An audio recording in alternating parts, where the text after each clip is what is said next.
এই স্বাধীনতা অর্জনে বাংলাদেশের আলেম ওলামা হাফেজ তাদের অবদান কি কম ছিল?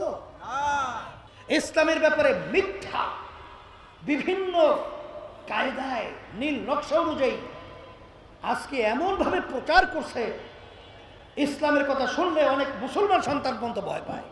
অক্সফোর্ড বিশ্ববিদ্যালয় যেই প্রতিষ্ঠানটা প্রতিষ্ঠিত করেছিল বিজাতিরা, সেই অক্সফোর্ড বিশ্ববিদ্যালয়ের মূল ফটকের মধ্যে এখনো পরিষ্কারভাবে লেখা রয়েছে, সর্বযুগের সর্বশ্রেষ্ঠ মানব যার আইন প্রণেতা তার নাম হলো মুহাম্মদুর রাসূলুল্লাহ সাল্লাল্লাহু আলাইহি ওয়াসাল্লাম।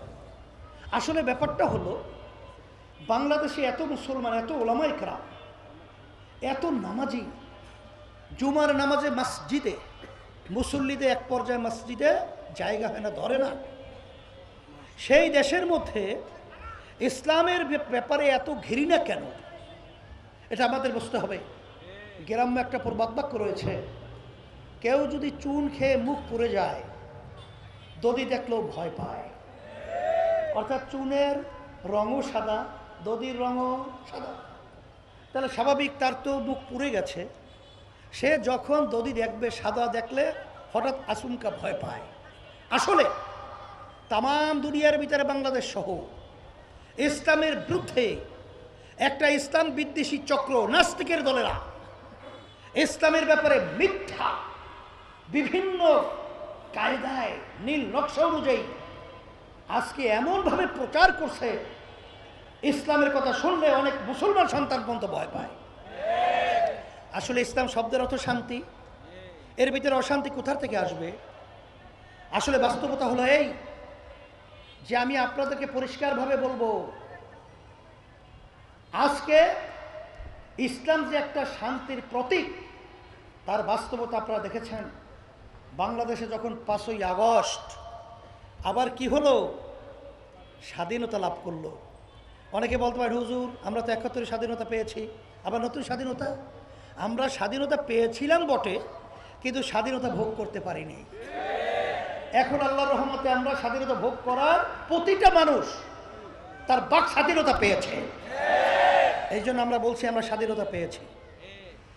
এই 5ই আগস্ট স্বাধীনতা আপনারা দেখেছেন যে ইসলামী আন্দোলন বাংলাদেশ এবং তার সহযোগী সংগঠন সহ অনেক আলেম ওলামারা তারা কিন্তু বিজাতিদের মন্দির, তাদের জান মাল নিরাপত্তার জন্যে তাদের পাহারা এবং তাদের যানবাহন নিরাপত্তার দায়িত্ব পালন করেছে। আবার আরেক শ্রেণী দেখছেন, ইসলামী আন্দোলন এবং অন্য অন্যদের ভিতরে পার্থক্যটা আমি বলার জন্য বলছি, তারা কিন্তু লুট, চাঁদাবাজি, জাগা দখল, বিভিন্ন ধরনের সন্ত্রাসী কার্যক্রমে লিপ্ত হয়েছে। আমি অন্তর্বর্তীকালীন সরকারকে বলবো, আপনারা কিন্তু 5ই আগস্ট এই বাংলাদেশের মধ্যে আমাদের মেধাবী ছাত্ররা, আমাদের দেশের ভবিষ্যৎ প্রজন্ম সন্তানেরা যখন তাদের ন্যায্য দাবি আদায়ের লক্ষ্যে আওয়াজ তুলেছিল, তখন তাদের ন্যায় এই আওয়াজের পক্ষে ইসলামী আন্দোলন, তার সহযোগী সংগঠন সহ বাংলাদেশের সর্বশ্রেণীর পেশার মানুষ আপনাদের সাথে একাকার হয়ে আপনাদের পক্ষ অবলম্বন করে তাদের জান গুলির সামনে বুক পেতে দিয়ে তারপরে স্বাধীনতা অর্জন করেছে। আপনারা কিন্তু তাদেরই এই ফসল আপনারা আজকে অন্তর্বর্তীকালীন সরকার। আমি বলবো, এই স্বাধীনতা অর্জনে বাংলাদেশের আলেম ওলামা হাফেজ তাদের অবদান কি কম ছিল? প্রায় 73 জন মতো আমাদের হাফেজ, আলেম এবং দিনদাররা 73 জনের মতো তারা শাহাদত বরণ করেছে। শত শত হাত চক্ষু হারিয়েছে। আজকে অনেক মায়ের কোল খালি হয়েছে। কিন্তু আমরা লক্ষ্য করেছি যে আজকে যখন শিক্ষা সিলেবাসের মধ্যে সংস্কারের জন্য শিক্ষা কমিশন গঠন করা হয়েছে, সেখানে কোনো ইসলামী স্কলারকে রাখা হয় না। আমরা পরিষ্কারভাবে বলছি, আমরা কিন্তু অন্যায়ের প্রতিবাদে জান দেওয়ার জন্য আমরা কিন্তু প্রস্তুত হিসেবে এখনো আছি।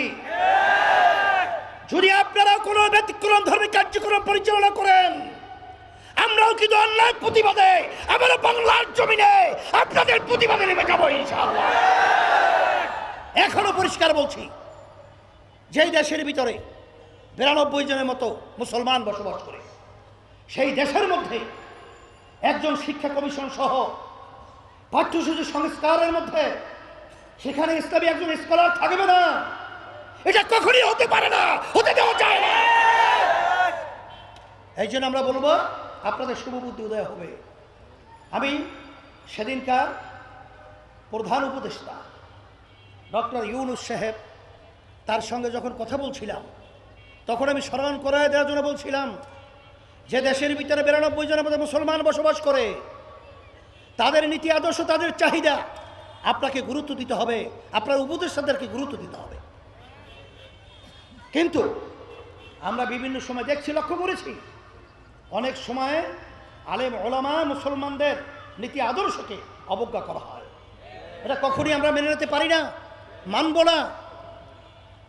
হ্যাঁ, এই কথার মাধ্যমে আমি এটা বলছি না যে আপনাদের আমরা বিরোধিতা করছি, না, আপনাদের সহযোগিতাই তো আমরা সবসময় আছি, থাকব। কিন্তু আপনারা অনিয়ম করবেন আর সেটা আমরা দেখব, এটা হতে পারে না। এর জন্য আমরা বলবো যে শিক্ষা সিলেবাস সহ, শিক্ষা কমিশন সহ সর্বত্র ইসলামী স্কলার থাকা দরকার আছে না নাই? এইটা আপনারা পূরণ করবেন, এটা পরিষ্কারভাবে আমরা ঘোষণা করছি। নইলে কিন্তু আমরা আবারও নাস্তিকদের যদি কোনো দৌরাত্ম, যদি আজকে আমাদের ভবিষ্যৎ প্রজন্ম সন্তানদেরকে চরিত্রহীন বানাবার জন্য কোন ষড়যন্ত্র হয়, সেই ষড়যন্ত্রের বিরুদ্ধে আমরা সর্বপ্রথম রাস্তায় নামবো, প্রতিবাদ করব, এই প্রতিবাদে বাস্তবায়ন করবো ইনশাআল্লাহ।